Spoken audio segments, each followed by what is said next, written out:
seem deep in thought. Yeah, it's quite like Yeah, it's a big task. definitely. No, thank you for offering to do it. Sure, of course, it's really important. Tell me why this is so important. This is important to me because these are very close friends that I've lost, and I feel that I owe it to their memory, that they shouldn't be forgotten, and that their story should be told, and it shouldn't just be faces of a family which is being posted, but people should know who they were, their history, and to add the human element to it. Tell me your name and spell it for the camera. Sure. My name is Mordi Slavin. That's Mordi, Slavin, Slavin. Thanks. So tell me, how are you connected to all this? Sure. So I'm from Australia, and years ago there was an Israeli couple who were backpacking after the army in Australia, and they ended up in my house. They're walking down the street along Ocean Road, and it was too sunny, so they came to Watson Street, and where there was shade, and they see my house. They see it says Bet Chabad, and they walk in. And my little sister's there frying schnitzels, and she invited them to come eat. They stayed. They slept by my house for Shabbos. They slept the week. They stayed a month, and they stayed a couple of months in my house and became part of my family. Who is this? So this is Tamar and Jonathan Kedem. They were amongst the people in the attack? They were. They lived in kibbutz Nir Oz. And when I was living in Israel, I went to visit their kibbutz. I stayed in their house. I picked potatoes in their fields. I played with their kids. And I really knew the place where everything happened. And how many years have you known them for? I've known them for almost 5-6 years. And they stayed by your house for 2 months. Yes. For sure. Why did they stay by your house? What was that? What was the You know story what? of that? They were backpacking, and they're on a budget, a shoestring budget. Australia is a very expensive place to live, and I guess as a couple going from hostel to hostel, they were sleeping in the back of their caravan. Just to be welcomed in a home where there's fresh linen, there's food, and they were young kids. They were far away from home. They were missing a mother and father figure, and just for them to be able to come home every day with my siblings, to play with them, Purim, all the Chagim together, they found a home. How many children did they have? So they had twin girls, Shachar and Arbel, and they had a baby boy, Omer. Can you tell me anything about the kids? Sure. So when I went to visit the kibbutz, only the twins had been born, and they were before their second birthday, and they were the sweetest two girls. They would just run around carefree in the kibbutz. Their cousins were their neighbors. It was a little playground for them, and every day when they would come back from school, I'd be waiting for them in their house and be playing with them. For their second birthday, Tamar, the mother, asked me to send them a video wishing them a happy birthday because they missed me. They were innocent. Tell me about their parents. What kind of people were they like? So Tamar wore the pants in the house. She was extremely driven, well-spoken. Social change was important to her. That she actually ran for mayor, and she wanted to join the local council to effect change. And there was just a sweetness to her. I remember one day back in Australia, I was on the couch and I wasn't feeling too well. And she says, Mordi, come, let's talk. And I spoke to her what was bothering me. And the same thing when I went to visit them in the kibbutz. She was almost like a mother figure to me, being so far away from home in Israel. We'd have our mugs of coffee and just talk. And she was a beautiful, beautiful person, organizing groups to come visit their kibbutz, different arts, different galleries. Proud of her parents. I loved her a lot. And John, he was fun. He was this gangly Israeli who always wore his out-of-fashion sunglasses. And he was fun. In Australia, when it was Purim, he dressed up as my father, this big rabbi, and they went to visit all the children's hospitals, giving out cookies to the sick kids. In Israel, when I came to visit him, gave me directions. He was so happy that I was coming to visit, picks me up from the bus station. And me as a city boy, I've never had a kibbutz life. I've never known what it means to live in a communal environment. And he took it almost as his mission to give me the best kibbutz experience that I could possibly have, whether it was washing dishes in the communal kitchen, eating together with everyone, going in the fields, picking the potatoes, showing me the different agricultural inventions which he had made, introducing me to his friends, going to the kibbutz bar. He was really happy to share his life with me. That was him. What do you remember about the area? How would you describe it? Sure. Kibbutz Nir Oz was a safe place. Everyone left their doors unlocked. There were kids' toys strewn on the grass outside. People would push their kids through the grass. They would play.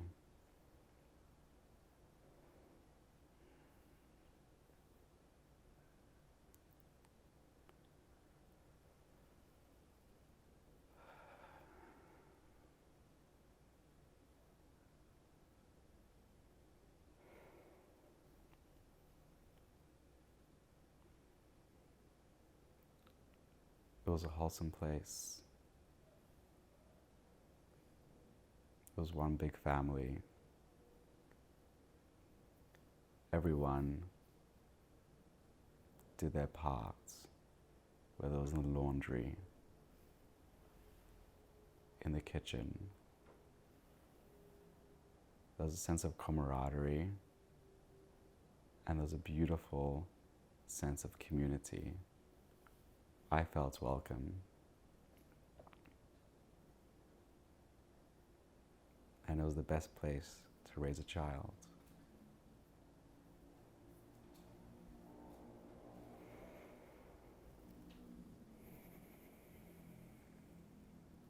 Where were you the day it happened? When did you first become aware? I was made aware on Simchat Torah in the morning. I was in Southampton's. And what did you become aware of? That there was an attack in Israel. And the news was slowly coming through, and I didn't know anyone who had been directly affected. And of course, the news came crushing on me. I became aware that they were killed on the night when Chag ended. My sister from Australia called me,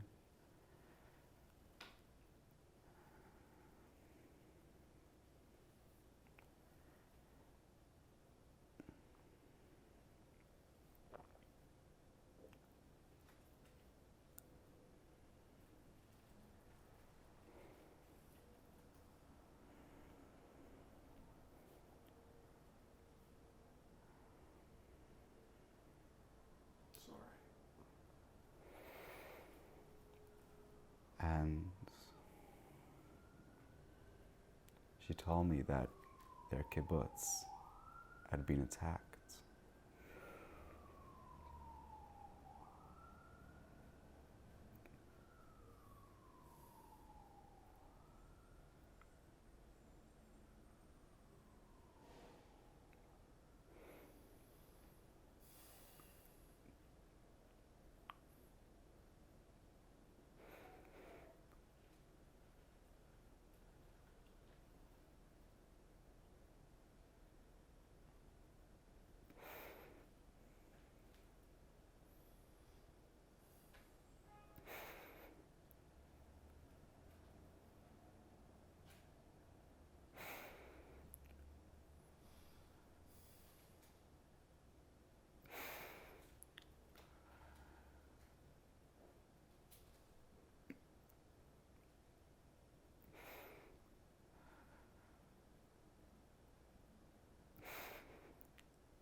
And almost naively, I asked her if she had messaged Tamar.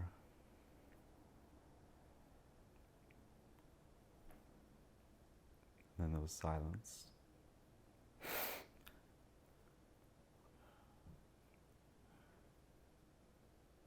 And I could hear her crying in the background.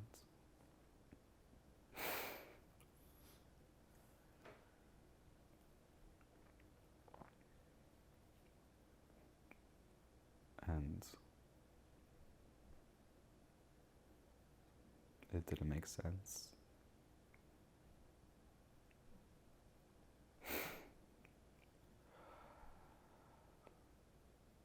Didn't make sense.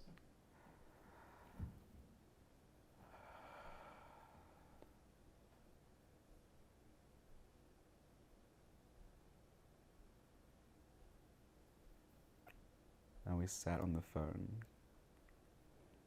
and we cried together.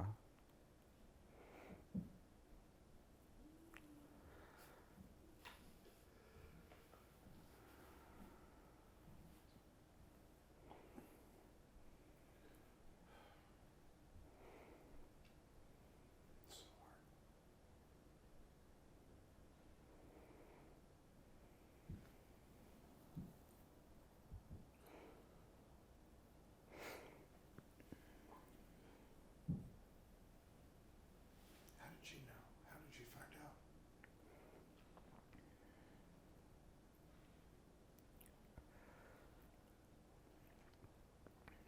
When she heard of the attack on Israel, and she knew they were living in the kibbutz, So she went to message her.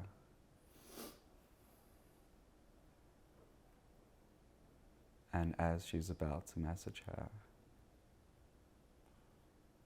she sees on social media that Tamar, that John, that the twins are Bel and Shachar, and baby Omer had all been murdered.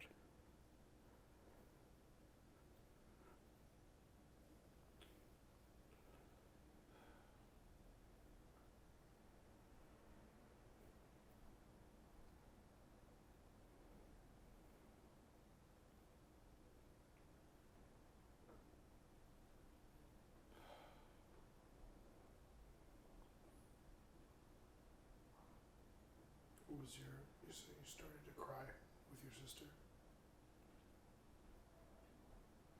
How long did you stay on the phone with her?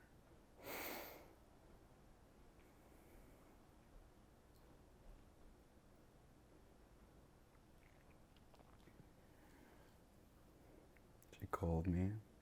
I was in the house with friends. I couldn't be with other people. So I went outside. I sat in the car. And for the next hour, she was in Australia. I was in New York. And I let my tears flow.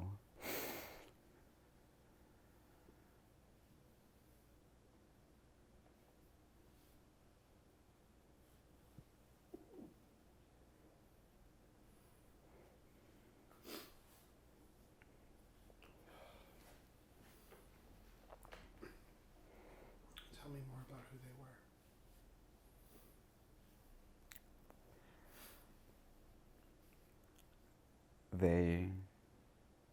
They were a family, a young family, living the kibbutz life, just a simple, wholesome life, messing around with their kids, unfettered joy. Bringing groups from all around Israel for art exhibitions near their kibbutz to show them the beauty of the life there.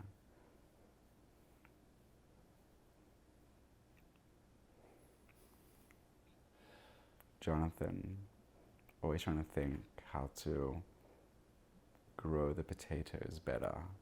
They shouldn't be lost in if there's no water, if there was a drought, too much sun.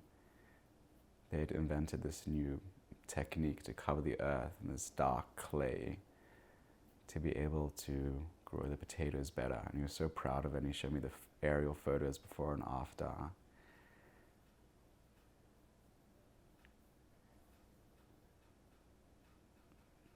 Kids are innocent.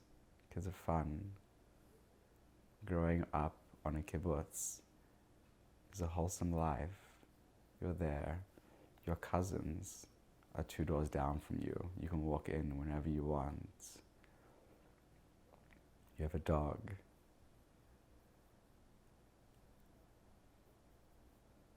Just a family living their life, growing produce from the ground, and just wanting to raise their kids, to be happy. They have any pets? They did. They had a dog. They had a dog. Yeah. What was the dog's name? You know what? I'm not a big fan of pets, especially dogs. So I have like this cognitive blank when it comes to the dog's name. And until now, I actually had forgotten that they had a dog. Sounds like they were living the life. They really were living the life. Did they always? Did they grow up religious? Or they keep? Were they Balei Tshuva? What was their connection to Israel? They were just Jewish. Just Jewish. Just Jewish. And we got along perfectly well. Me and my kippah and tzitzit, and Tamara and her, pants or uncovered hair, or John without a kippah and tzitzit and no tefillin.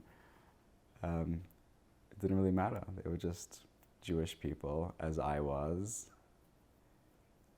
And ultimately, in the eyes of our enemies, we're all exactly the same. Do you have anything you want to say to the Jewish people? Like, what's your perspective on everything going on? Sure. I want to say to the Jewish people that we are one family. I'm hurting because my brothers and sisters are suffering. I may be far in body from the land of Israel, but my heart and my mind are there constantly. And no matter where you are in the world, you can support Israel. You're not helpless. This is the time that every person living in Israel needs our support, needs to know that they are not alone, and needs to know that we are all together in this. Do you have any message you want to say to the world? Wow, it gets bigger and bigger.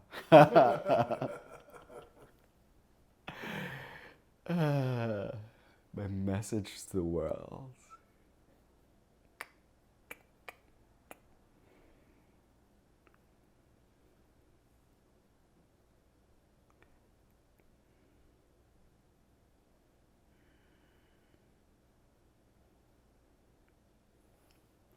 My message to the world is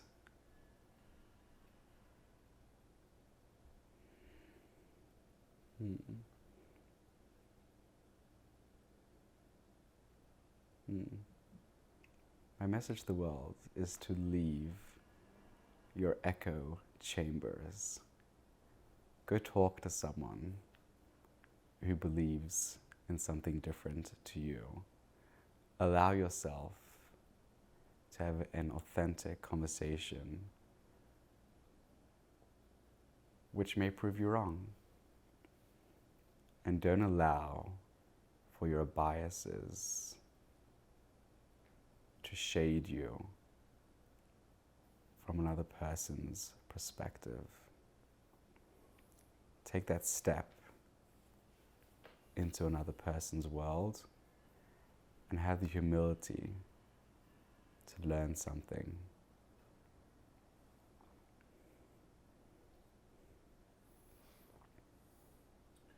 If your friends were here right now, what would you say to them?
I miss you, Tamar. I miss you, John John. I miss the sweet twins, Shachar and Arbel. And I miss you, baby Omer.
Thanks for opening up about all of them.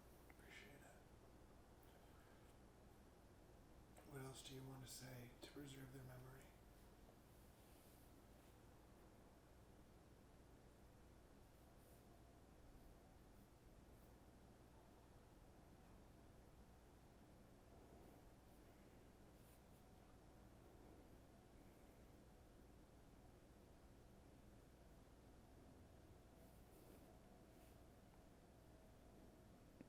I don't want them to be forgotten. And I don't want their memories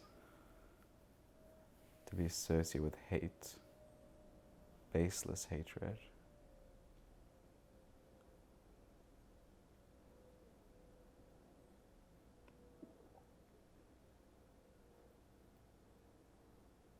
I want people to name their children after them.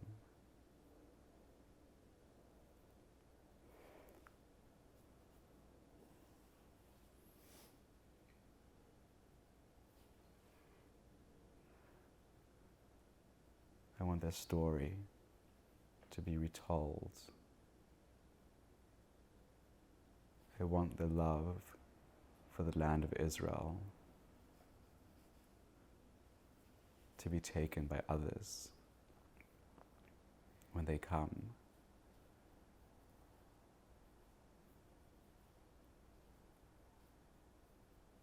I don't want their home in Nir Oz to remain empty.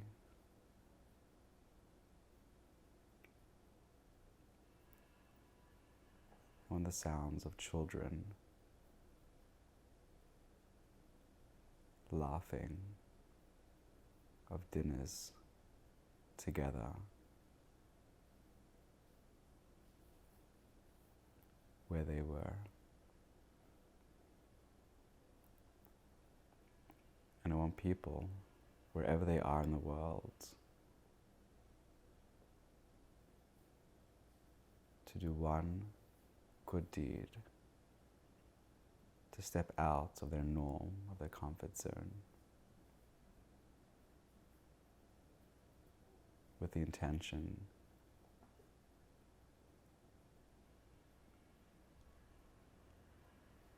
of continuing their memory.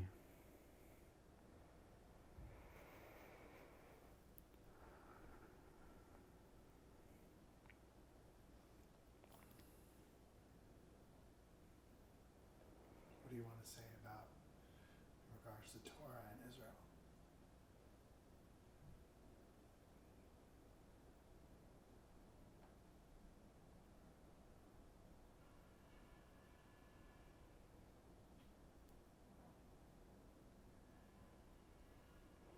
In Torah it says, Hine lo yanum v'lo yishan shomer Yisrael.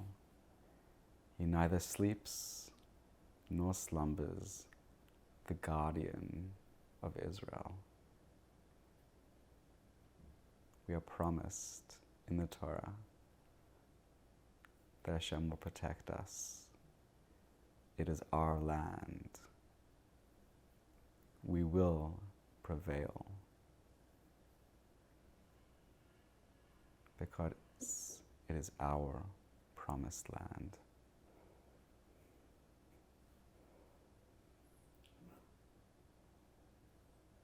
Is there anything else you'd like to say? I think I've cried all the tears that I can. And It's hard to let it out. it is hard. It is hard. But I won't stop crying. And I won't stop telling their story. And I won't stop reaching out to friends who are going through a difficult time now and supporting them. And I won't stop reaching out to others, asking for support for myself. I will continue. All right. Thank you so much for sharing your story. My pleasure. Is there anything you wanted to say about your grandmother? Sure.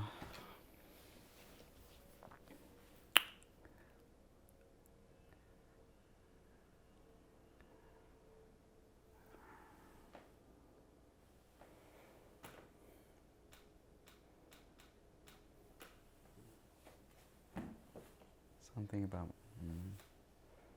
actually a story about my grandmother. What would you like to know with regards to what's happening in Israel? What would you like to know about my grandma? Well, she was a Holocaust survivor. Yeah. And, what's happening in Israel is one of the darkest days since the Holocaust. I interviewed a Holocaust survivor during the pandemic, and she couldn't make it to the interview, and they couldn't figure out the Zoom for her in time, but I just sat on the phone with her anyway, so she just wanted to tell her story.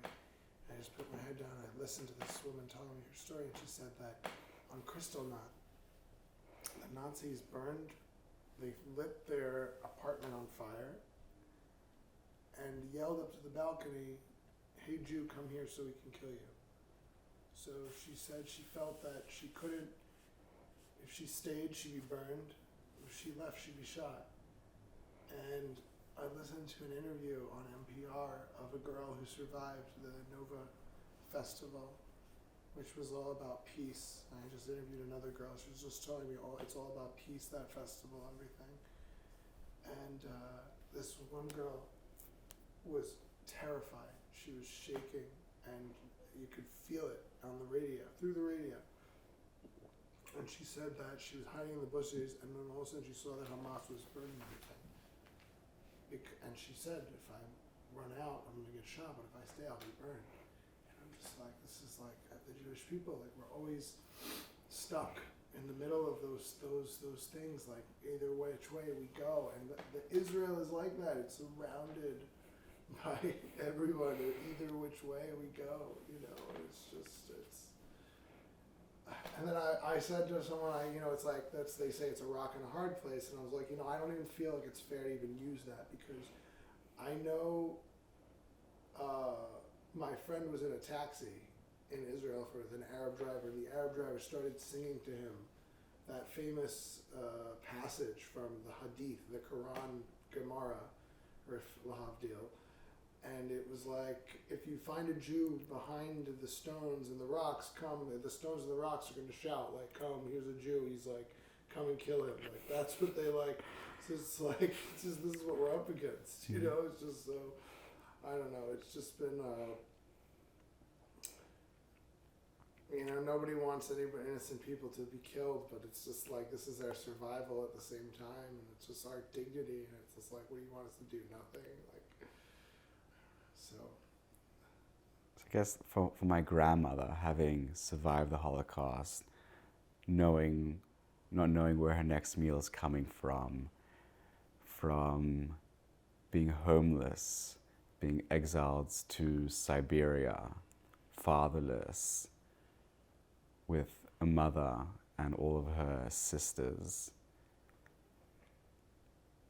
and after the war, rebuilding her life, marrying, having children, having grandchildren, having great-grandchildren, living in the land of Israel. My uncle, her son, lives there with his children and his grandchildren. So my grandmother's generations of Jewish descendants living in the land of Israel. My sister is living in Jerusalem. And at first, trying to shield her from the news so she wouldn't know what was happening. But it slipped through, and she was made aware of what was happening in Israel. And to see a face who has known incredible suffering and to persevere through it all, again, having to worry about her descendants with a threat on their lives just for being Jewish, just wanting to live, and being pursued and persecuted and killed. To see her face, I saw that 8-year-old girl that she was during the war, reliving those memories, the nightmares. And I just wanted to hold her and tell her, Bobby, it's going to be okay.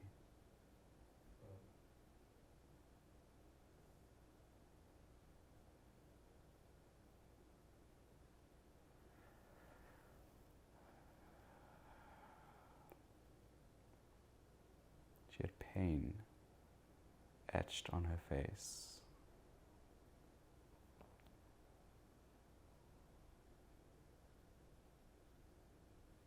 She knows what Jewish suffering is. She knows what it means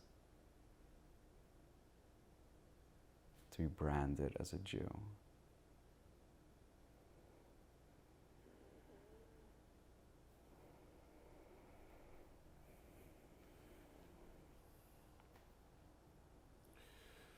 Been said, people have always saying we don't have a lot of survivors left, and it's like, but now we have all the survivors of like this, what's happened, just see the Jewish people like being put onto trucks again. Just terrible, just terrible. And then you see these videos, it's like you don't want to look, but you also like can't look away. It's very hard. It's very hard. It's important that you're on a social media thing because it's very hard. It's very hard. Just feel like you have to know. You know, just want to do whatever I can to help. You know, so thank you so much. Thank you. Appreciate you sharing. Of course. Vulnerable. Is there anything else you want to share?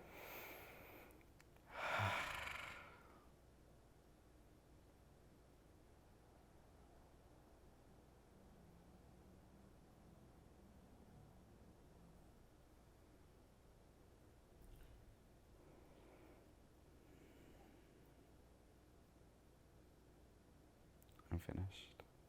You'll be able to send me like maybe some pictures of them, Sure. something like that. Sure. So I could put it over. You'll tell me which one, where it goes, or Sure. like So I have pictures of the family. the family, which is being posted like all over social media, and I have pictures of me alongside each of them.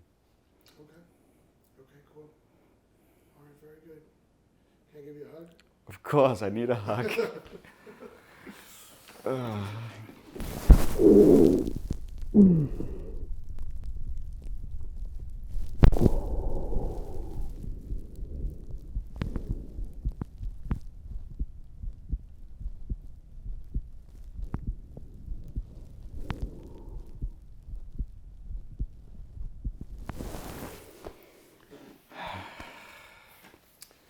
Thank you for sharing. Of course. All right. Of course. Can I have my mic back? You may. Cool. There's a meditation thing going on right now. Do you I'm wanna going, come? yeah, You're going also? for sure. Okay, cool. Great. Here, let's do this. I want to send a photo to my family in Australia to Okay. show that I'm doing this. Sure.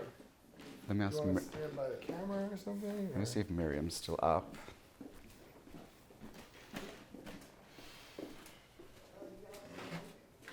Sure. Miriam? Which picture? Sure.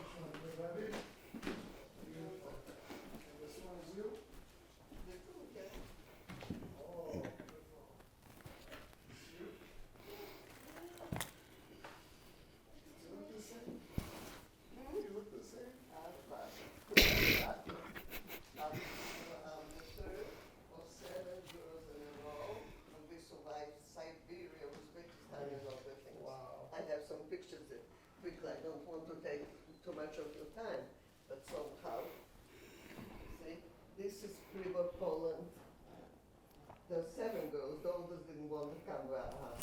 So this is me, of course, and 6. And this already is after the war. So 3, 7 girls. And this is first, second, third, 4, 5, 6, 7 for Hashem. And this is already with my husband. Yeah, let me hold on one second. Here it is. Zoe Gators. Zoe Gators. Show me. Okay, so who is all this? Show me. Show me who is all this. Oh, just this is 6. The oldest didn't want to come in the pictures. The oldest one. So we're 6. And see the way we're dressed, everything. That's me. And this is already after the war. All 7 are here. That's my husband and I. Mommy, Tati. Oh, unbelievable. Oh, Hashem.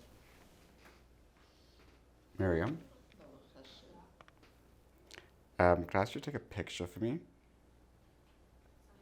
Could I ask you to take a picture for me? This was a wedding Yeah. very recently. I'm being interviewed. I want to send it to my family. Okay, 1 second. He's a great Oh. man. This was recently, the wedding. Wow, very nice. Oh, Hashem, oh, Hashem.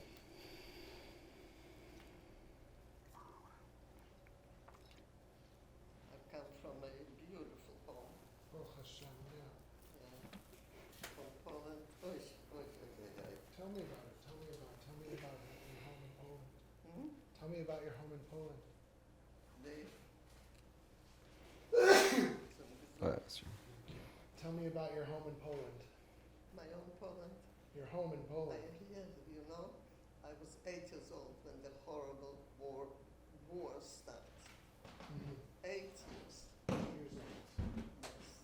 And we fell into Thanks. the German side, and the other side was Russia. And for some reason we were afraid of the Germans. Okay. So they let What are you you doing? they let you switch to the Russian. Okay, The whatever. Russian Don't worry, it's fine. You want me to stand? Citizenship. I was gonna get him. Was 8, as I said. I was gonna take a photo of him videoing me, but my bubby's taken the They'll never the let you limelight. out. They But refused. thanks. So we were sent off to Siberia. So you don't want me to take a This is picture? how we survived. I guess I have to wait till my bubby finishes talking. Like a close friend of my father's in Warszawa, they killed him and the whole family. It's unbelievable. Unbelievable. Oh, Hashem. Thank you. All right, you coming out? Yeah. Okay, cool.